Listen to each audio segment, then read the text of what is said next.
Marami ng bago at magagandang sasakyan sa Pilipinas ngayon ang kararating lamang sa bansa. Pero hindi pa rin magpapatinag ang pinagkakatiwalaang brand na Toyota na naglabas ng pinakabagong mga SUV car na ating tatalakayin ngayon. Ang top 10 7 to 8 seater car ng brand na siguradong magugustuhan ng kahit na sino. Yan ang alamin natin kasama ng kabuang presyo nito. Pero bago yun, syempre, kung bago ka pa lamang po dito sa aking channel, baka naman kabigyan po muli subscribe button pati ng notification bell para naman ma-update lagi sa mga video na gagawin ko pa. Alright, simulan na natin to!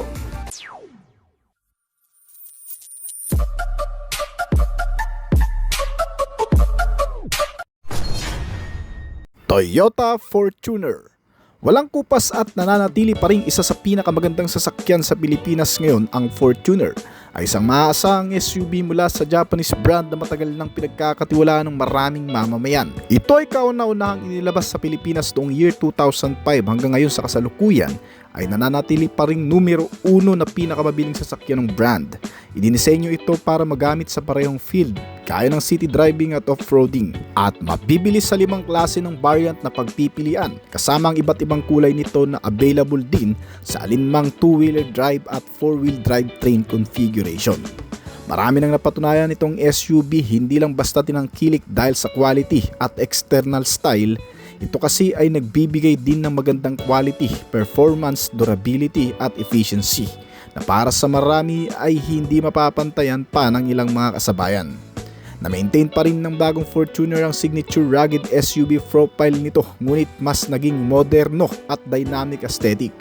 Ang front-end feature ay nilagyan ng bagong grille radiator na nagpatapang sa disenyo nito, kasama ang matatalas na split-type LED headlight, at maging ang rear-end details ay nilagyan din ng bagong taillight at rear bumper cover.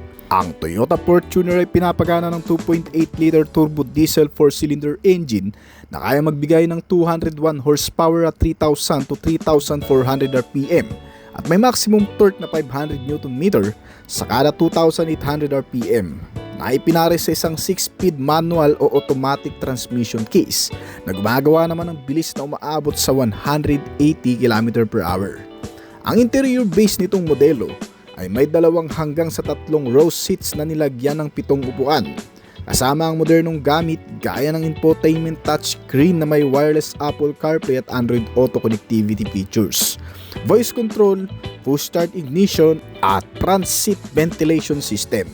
Nilagyan din ito ng makabagong driver assistance system na may kasamang mga bagong safety technology gaya ng autonomous emergency braking, pedestrian and cyclist detection, lane departure warning, adaptive cruise control system at speed sign recognition.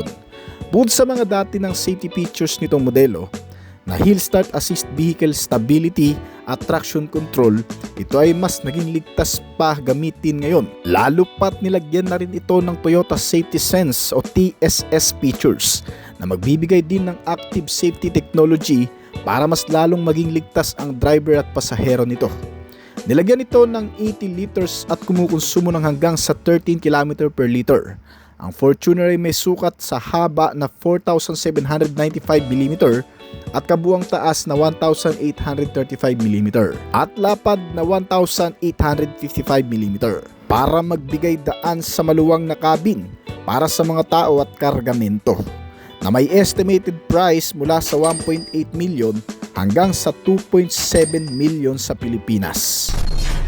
Toyota Innova Zenix. Ang Toyota Innova Zenix ay ang ikatlong henerasyon na ng maalamat na Innova MPV na ngayon ay binuo sa isang bagong platform at pinapagana ng isang bagong gasoline engine na nakakabit sa isang front-wheel drive based na TNGA-C platform. Ang sasakyan na ito ay ginawa gamit ang unibody na disenyo na lumalayo sa lumang IMB platform ng pangalawang henerasyon ng Innova.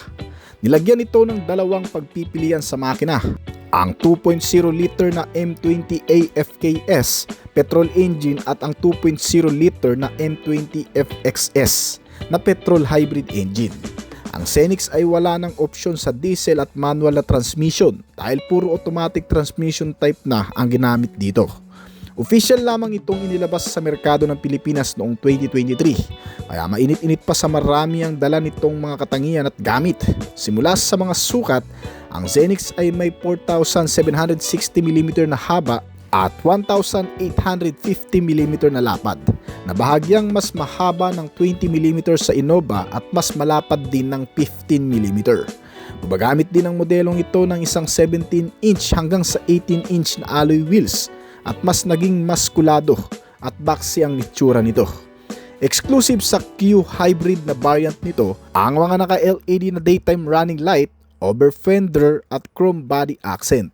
Ngunit ang dalawang variant ay parehong nakakuha ng courtesy lamp, LED lighting at fog lamp at power folding side mirror. Pagdating sa loob nitong Scenic ay mas moderno ang disenyo. May sariwang layout na hindi makikitang katulad ng Innova. Nilagyan ng electric parking brake, mga pre-adjustable seats at may isang modernong instrument housing na nilagyan ng 7-inch digital driver display instrument cluster at isang manubela na inspired sa Land Cruiser 300. Sa pinakagitna nitong dashboard panel ay ang 10.1-inch touchscreen display na may wireless connectivity features gaya ng Apple CarPlay at Android Auto na may kasamang 6 na speaker na audio system. Nilagyan din ito ng iba't ibang mga convenient features gaya ng automatic climate control sa aircon system, keyless entry, push start button, mga bottle and cup holder, may ambient lighting, mga paddle shifter at mga USB Type-C charging port system. Pagdating naman sa safety, itong bagong Innova Scenic ay nakakuha rin ng mga standard features gaya ng airbag, seat belt, ABS, electronic brake distributor, traction control, hill start assist, rear camera, immobilizer at electric power steering na standard safety features nito. Pero ang mas maganda dito ay dinagdagan ng mga bago at mas modernong safety features na Toyota Safety Sense.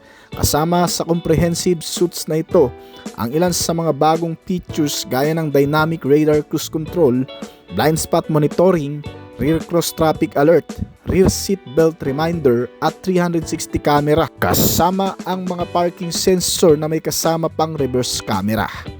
Ang nagpapagana sa Toyota Scenic ay ang 2.0-liter gasoline engine, inline 4-cylinder 16-valve dual overhead cam.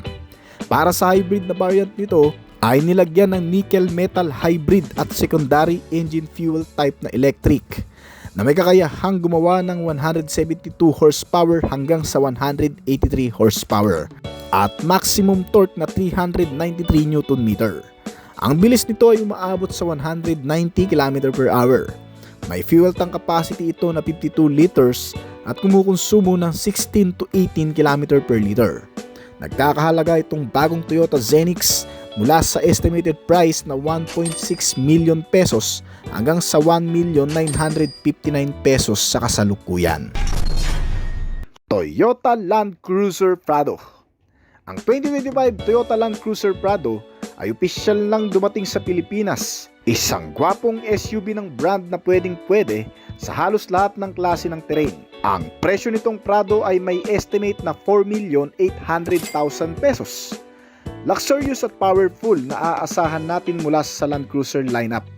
Sa ilalim ng hood nito ay mayroon isang malaking makina na 2.4-liter turbo automatic variant. Bagamat wala pang eksaktong data sa fuel economy nito, inaasahan na magbibigay ito ng balancing performance at efficiency dahil sa makabagong turbocharged engine na nagbibigay ng mas mataas na torque at horsepower kahit papano ay may kalakasan din. Ang Land Cruiser Prado ay pinapatakbo ng 2.4 turbocharged at T24 AF-FTS automatic gasoline engine na kaya magbigay ng 281 horsepower at 400 Nm ng torque. Ito ay may kasamang 8-speed automatic transmission at full-time 4-wheel drive system na kombinasyon ng advanced engine at 4-wheel drive train capabilities ay nagbibigay ng magandang performance kahit pa sa malubak na terrain o kahit sa highway. Ang bagong Prado ay may retro modern design na hango sa itsura ng mga naunang Land Cruiser. Ang katawan nito ngayon ay mas makanto o boxy na nagbibigay ng mas robust na off-road ready na itsura. Meron itong 20-inch na alloy wheels, full LED type headlights at taillights. May kasamang roof rail, automatic power tailgate na may kick sensor at power sunroof. Para sa pagpipili ang kulay, available ang Avant Garde Bronze, Platinum Pearl Mica at Attitude Black Mica. Sa loob naman ng sasakyan makita ang kombinasyon ng retro at modern design. Ang interior ay may mga naka-leather seat na 10-way power adjustable driver seats at 12.3-inch digital instrument cluster. Itong infotainment system nila na ikinabit ay compatible sa wireless Apple CarPlay at Android Auto. Meron din itong 10-speaker audio system at full zone automatic climate control para sa komportable at kalibang-libang na biyahe.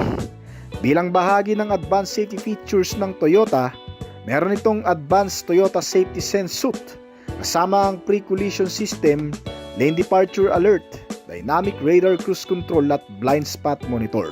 Dagdag pa nito, may panoramic view monitor na nagbibigay ng 360-degree view ng paligid ng sasakyan na malaking tulong para sa safe na pagmamaneho. Nilagyan din ito ng mga security sense gaya ng central locking, power door lock at engine immobilizer.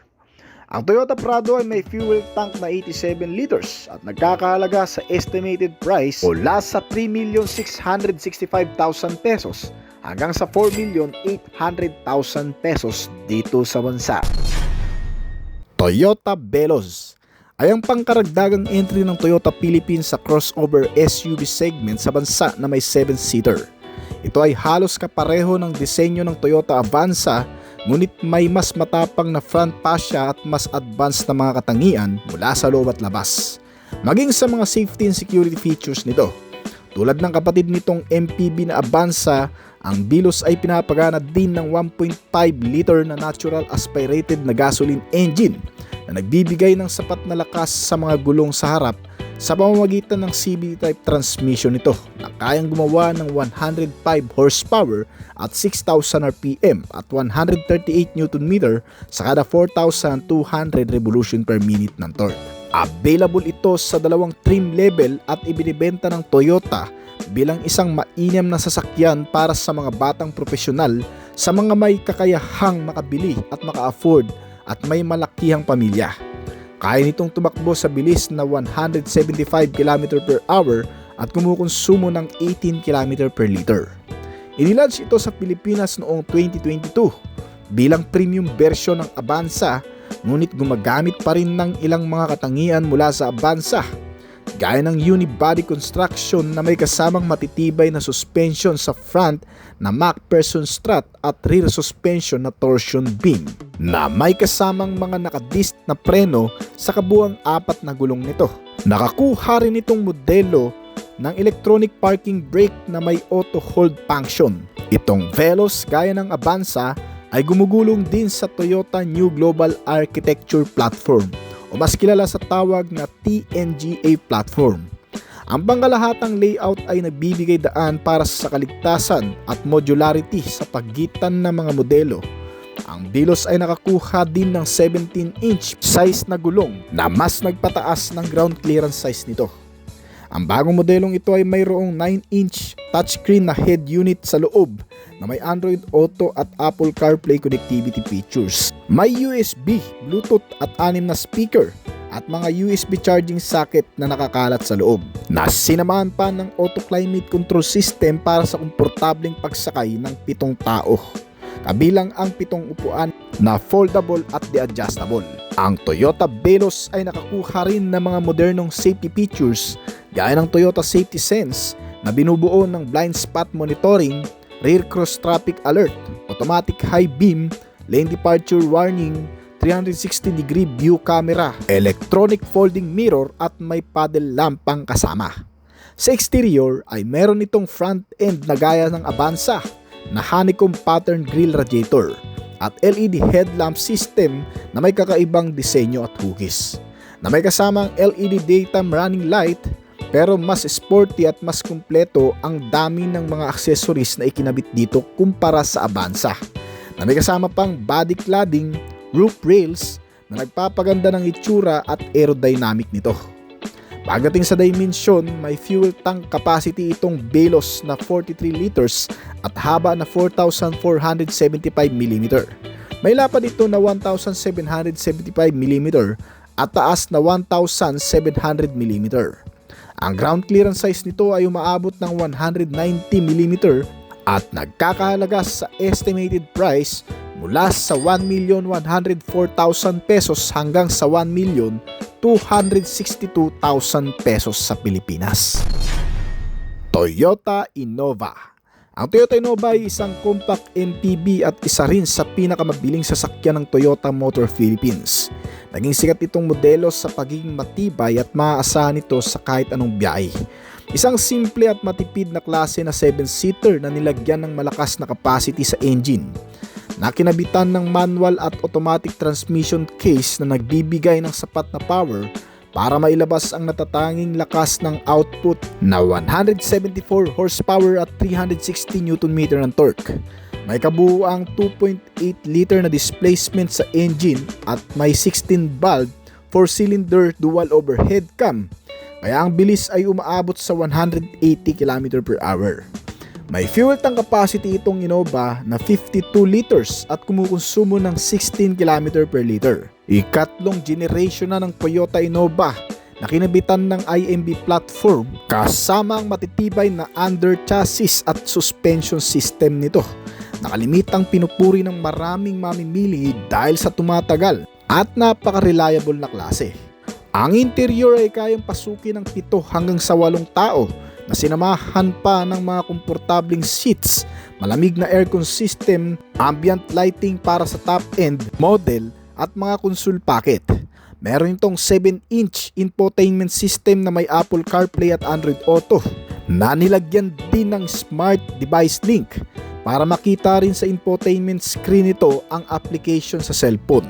Ang new Toyota Innova ngayon ay nilagyan ng maraming safety features gaya ng front driver and passenger airbag at mga side curtain shield na may dagdag pang parking assist, electronic brake force distribution, anti-lock braking system, vehicle stability control, hill start assist at reverse camera na may kasama pang back sonar para sa magandang safety ng mga pasaherong sasakay dito. Ang kabuang sukat ng modelong ito sa haba ay nasa 4,735 mm. May taas ito na 1,795 mm at lapad na 1,830 mm. Ang wheelbase size nitong modelo ay nasa 2,750 mm at mabibili mo ito sa 6 na klase ng variant na pagpipilian. Mula sa estimated price na umaabot ng 1,267,000 pesos hanggang sa pinakamahal na variant nito na may kabuuang presyo na 1,814,000 pesos sa bansa. Toyota Land Cruiser. Ang Toyota Land Cruiser ay ang pinakamatagal ng nameplate ng automaker na patuloy pa rin ginagawa hanggang ngayon. Ito ay may kasamang makasaysayang lahi at pamana ng mga ninuno na ginawa noong 50s at nagbigay sa SUV ng reputasyon bilang isang subok na maraming karanasan at pakikipagsapalaran sa lahat ng klase ng kalsada. Nag-evolve ito mula sa isang full-blooded na off-road na sasakyan at sa isa sa mga pinakamarangyang SUV na available sa merkado ngayon.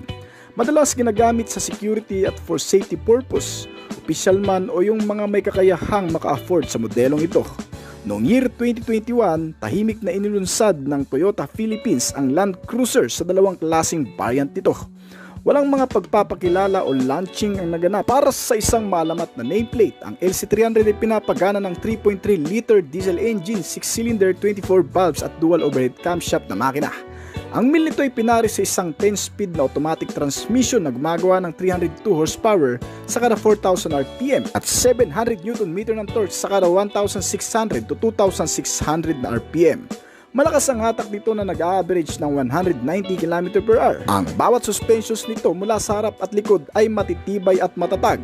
Yan ang hindi matatawaran sa modelong ito kasama ang 4 na disc brake na nakabalot sa makapal na sukat ng mga gulong na 265 by 55 R18. Ang bawat safety features and security measure naman ay mas kinumpleto para sa malawak na kakayahang panghawakan ang matibay na kaligtasan ng bawat sasakay. Mas makakapit na braking system sa front and rear at kumpleto sa mga bagong safety sense kabilang ang pre-collision, lane tracing assist, lane departure, ADAS o tinatawag na Advanced Driver Assistance System, may blind spot monitoring, speed sensing door lock, 360 camera, mga sensor at ilan sa mga particular safety features kaya ng airbags, mga seat belts, ABS, electronic brake distributor, brake assist at marami pa. Kasamang magagandang sistemang hatid sa mga sasakay mula sa loob at labas, mga naka-LED na ilaw, matitibay na panel shell at magandang aerodynamic.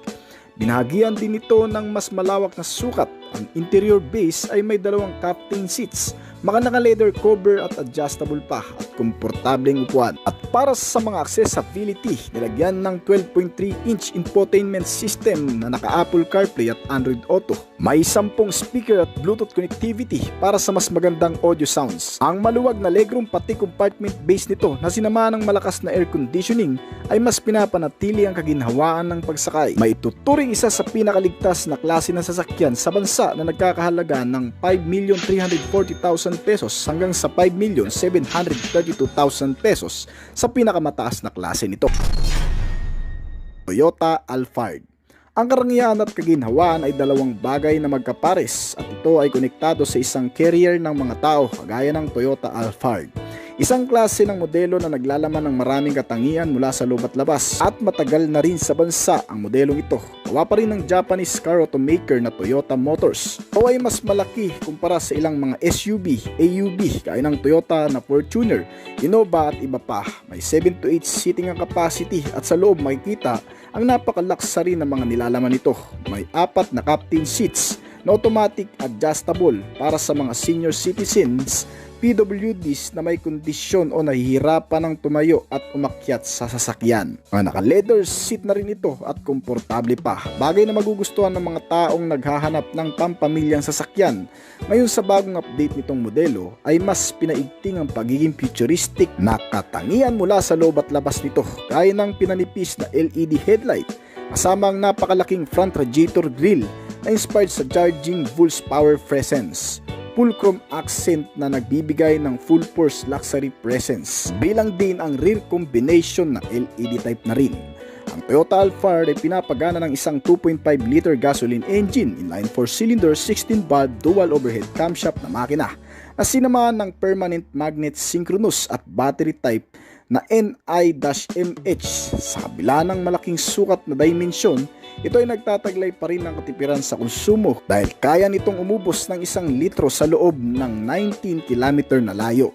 At ang performance nito ay dinadala ng isang CVT transmission type na kayang gumawa ng 180 to 185 na horsepower at 233 hanggang sa 270 Nm ng torque. Minimum na bilis ang kayang gawin na umaabot ng hanggang sa 175 km/h. Pagdating sa ilan pang aesthetics appeal nitong modelo, ang luxury interior ay sinamahan din ng magagandang klase ng accessories gaya ng mas pinalaking infotainment system na 14 inches, touchscreen, Android Auto at Apple CarPlay na rin, kasama ang mga connectivity at mas pinagandang audio sound system na JBL brand. May 15 speaker at voice control na rin ito at FM and AM radio. Itong Toyota Alphard hindi lamang ginawang mas komportable at luxury maliban kasi sa mga high upgrade features na meron ito. Ang pagkaligtasan at seguridad ay mas pinatatag na rin gaya ng pagkakaroon ng mga advanced safety and security sense. Kabilang dito ang pre-collision system, auto high beam, adaptive high picture beam system na nagpoprotekta sa crossing traffic sa mga city rides at automatiko na gumagana sa mga biglaang panganib sa kalsada. Hindi rin nawawala sa modelong ito ang rear cross traffic alert, lane departure, speed sensing door lock, emergency stop signal, hill start assist and downhill assist at marami pang iba. Ang mga security features naman nito ay nilagyan ng central locking, power door lock, engine immobilizer system at mga anti-theft. Para sa kabuang presyo, ito ay nagkakahalaga ng 4,098,000 pesos dito sa Toyota Rush. Ang Toyota Rush ay isang maliit na multipurpose car na ibinibenta upang direktang makipagkumpetensya laban sa maliliit na segment ng SUV sa Pilipinas. Inilunsad ito noong May 2019 at available lang sa isang 7-seater configuration at kilala bilang Daihatsu Tourist nameplate sa iba pang Asian market. Bilang isa sa pinakabagong karagdagan ng Toyota Motor Philippines, ang Rush ay nakakuha ng ilang spotlight sa Philippine automotive scene dahil sa 7-seat capacity nito na may 220mm ground clearance, ito ay tulad din ng isang SUV ngunit mas abot kaya at mas compact. Kaagad naman ding nakaakit at umagaw sa atensyon ng maraming Pilipinong mamimili ng kotse at sa mga may budget conscious na gusto ng isang bagay na mas upmarket kaysa sa isang Avanza ngunit mas mura kaysa sa isang Fortuner. Ang Toyota Rush ay pinapagana ng isang 1.5 liter gasoline engine inline 4-cylinder at 16 bar dual overhead camshaft na ipinares sa 4-speed automatic o 5-speed manual transmission ito. At kaya mag-produce ng maximum output na 102 horsepower sa kada 4,200 RPM at 134 Nm of torque naman sa kada 6,000 RPM. Kaya ang kabuang bilis ay umaabot din sa 175 km/h. Pagdating naman sa fuel supply system, ito ay ginamitan ng EFI o Electronic Fuel Injected Type. May kasamang malalaking tangke na may 45 liters ang capacity at matipid na rin dahil kumukonsumo lamang ng 18 km/liter. Ang modelong ito ay nilagyan din ng maraming uri ng teknolohikal pangkaligtasan na mga features, ginagawang perpekto para sa mga nangangailangan. Isang multipurpose na sasakyan na pampamilya, itong Toyota Rush.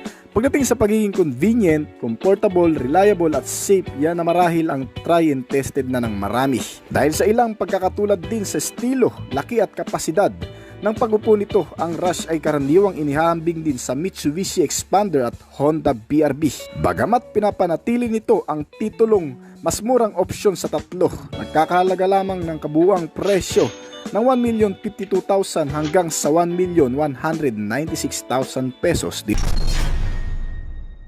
Toyota Tamaraw. Official lang inilunsad ngayong taon ang pinakabagong utility car ng Toyota Motor Philippines na magbibigay sa marami ng napakasulit at maaasahan sa kahit anong klase ng paggagamitan. Ang modelong ito na yatang isa sa iyong magugustuhan. Bilang isang family car service panghanap buhay o pangnegosyo, pinagtataglay ang modelong ito ng napakagandang kalidad at talagang mapapakinabangan sa araw-araw ang Toyota Tamaraw 2024 model. Ay ang bago ngayong pagpipili ang sasakyan mula sa Japanese car automaker at matagal nang kilala ng marami bilang isang praktikal, maasahan, matipid at may kalakasan at higit sa lahat ay isang matibay na klase ng sasakyan. Nag-evolve ito ngayon sa pinakabagong bersyon at napakamoderno. Ngunit dala pa rin na to ang iconic na disenyo na pamana mula sa pinakamatandang lahi nito. Ang signature na disenyo ng front face at backseat type na body configuration. Kasama ang mas pinalakas na ngayon na makina nito na available sa dalawang klaseng pagpipilian gaya ng 2GD-FTB diesel engine at ang TTR-FE gasoline engine. Sa kabila ng pagiging maasahang utility car nito mula pa man noon, ito ay nananatili pa rin isang legendary model magpahanggang ngayon. Hindi kasi matatawaran ang binigay nitong pakinabang sa mga taong ginagamit ito bilang isang partner sa negosyo o di naman kaya service sa araw-araw na gumugulong sa loob ng syudad ng Kamaynilaan at sa iba pang mga probinsya dito sa bansa. Tumatagal na klase kaya naman magpahanggang ngayon bagamat matagal nang naitigil ang produksyon nito ay may iilan pa ring makikita nito sa kalsada ng Pilipinas. Kaya naman sa bagong henerasyon nito ay nagkaroon muli ng buhay ang modelo sa pinakabagong anyo nito. Mas lumakas ang appearance sa napaka-eleganteng itsura nito. Isang utility van na naiiba sa marami. Dahil gaya ng dati nilagyan ito ng pinaumbok na harapan na parang nguso sa harap kumpara sa ilang mga brand competitor na flat body front shape lamang. Na kung tutusin ay nagbibigay ng dagdag na kaligtasan lalo na sa mga oras ng mga banggaan na kung saan hindi basta-bastang mapupuruhan ng driver at pasahero sa harapan. At malayo ang makina sa harap na upuan kaya hindi mainit sakyan. Mas madaling i-maintenance at napaka-accessible at mas convenient kung titingnan ang ganitong klaseng disenyo ng sasakyan. Dito sa bansa ay nilabas ito sa 5 klaseng variant na pagpipilian at nakadisenyo ang bawat body configuration nito depende sa kung anong klase ng iyong paggagamitan. Pinapagana ang modelong ito ng 2.4 liter diesel o gasoline engine na may 4-cylinder 16-valve dual overhead camshaft at may dalawang klase ng transmission din na pagpipilian. Ang automatic type transmission na may 6-speed variable gear shifting at manual transmission nito na may 5-speed gear shifting naman.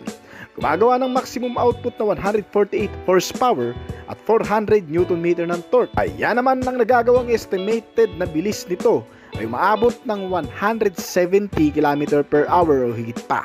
Ang bagong Toyota Tamaraw ay nakakuha ng mga advanced na teknolohiya gaya ng nasabi natin sa pagkakaroon ng maraming features na para sa pangkaligtasan pati sa pangseguridad.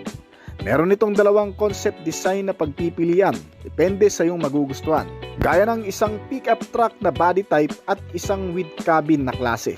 Lagyan ito ng driver side airbags, passenger at knee airbags. Paligtas ang mga sasakay lalo na sa unahan. At pag-usapan naman natin ang kabuuang kalidad ng build. Meron itong chassis na sobrang tibay at tatag mula sa pamana ng brand na isang klaseng mapagkakatiwalaang manufacturer dito sa bansa na Toyota. Dito sa bansa may average price naman ito na estimated price lang din na maglalaro sa 800,000 pesos hanggang sa 1 million.